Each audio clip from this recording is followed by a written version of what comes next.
You shoot him in the head. కొన్ని కథలు ఎప్పటికీ పాతవి అవ్వవు, కానీ ఇంకా డేంజరస్గా మారుతాయి.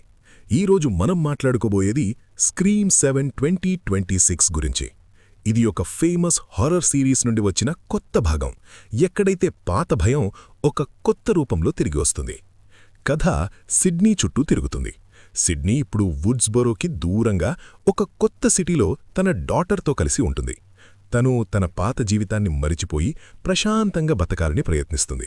కానీ ఇప్పుడే అన్నీ ఓకే అయ్యాయి అనుకునే టైంలో ఘోస్ట్ ఫేస్ మళ్లీ రిటర్న్ వస్తాడు. ఈసారి టార్గెట్ జస్ట్ సిడ్నీ మాత్రమే కాదు, తన కూతురు కూడా.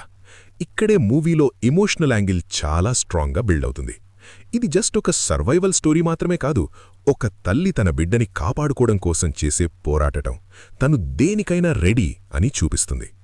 మూవీలో ఒక ఇంపార్టెంట్ పాయింట్ ఏంటంటే, ఈసారి ఘోస్ట్ ఫేస్ సిడ్నీ తల్లి పాస్ట్లో ఉన్న సీక్రెట్స్కి కనెక్ట్ అయి ఉంటాడు.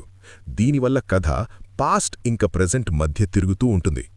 ఎన్నో ఏళ్లు దేన్ని చూసి సిడ్నీ పరిగెత్తిందో అదే భయాన్ని ఈసారి తిను ఎదుర్కోవలసి వస్తుంది.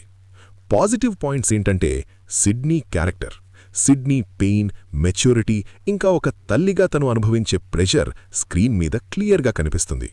వైలెన్స్, ఈసారి అటాక్ సీన్స్ చాలా బ్రూటల్గా అంటే దారుణంగా ఉన్నాయి. కెమెరా షాట్స్ చాలా డీటెయిల్గా చూపించడం వల్ల హార్డ్ కోర్ హారర్ ఫ్యాన్స్ దీన్ని ఎంజాయ్ చేస్తారు. నొస్టాల్జియా, ఆ క్లాసిక్ స్క్రీమ్ ఫీలింగ్ ఇప్పటికీ ఉంది. ఇది పాత ఫ్యాన్స్కి ఒక మంచి విషయం. డాటర్స్ యాక్టింగ్, సిడ్నీ కూతురు క్యారెక్టర్ని చాలా బ్యాలెన్స్డ్గా చూపించారు. తన యాక్టింగ్ న్యాచురల్గా ఉంది, ఎక్కడా ఓవర్ ద టాప్గా అనిపించదు. నెగటివ్ పాయింట్స్ ఏంటంటే, ప్రెడిక్టబుల్ స్టోరీ, బిగ్గెస్ట్ ఇష్యూ స్టోరీయే. స్ట్రక్చర్లో కొత్తదనం ఏమీ లేదు. ఇది ఎక్కడో చూసినట్టుందే అనే ఫీలింగ్ చాలాసార్లు వస్తుంది.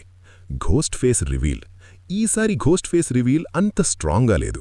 దాని వెనుకున్న రీజన్, ప్లానింగ్ అంత మెమరబుల్గా అనిపించదు. ఫర్గెటబుల్ క్యారెక్టర్స్, కొన్ని కొత్త క్యారెక్టర్స్ వస్తాయి, కానీ స్క్రీన్ నుండి వెళ్ళిపోగానే మనం మర్చిపోతాం. ఎడిటింగ్ ఇంకా సౌండ్ వల్ల టెన్షన్ బ్రేక్ అయ్యి హారర్ ఇంపాక్ట్ తగ్గిపోతుంది. నా ఒపీనియన్లో మీకు పాత స్క్రీమ్ ఫిల్మ్స్ ఇష్టమయ్యి సిడ్నీ క్యారెక్టర్ అంటే అభిమానం ఉంటే ఈసారి ఖచ్చితంగా చూడొచ్చు. కానీ మీకు ఏదో కంప్లీట్లీ న్యూగా కావాలి అంటే మాత్రం కొంచెం డిసప్పాయింటెడ్గా అనిపించొచ్చు. మళ్ళీ నెక్స్ట్ వీడియోలో కలుద్దాం. Until then please subscribe to story ఏంటంటే.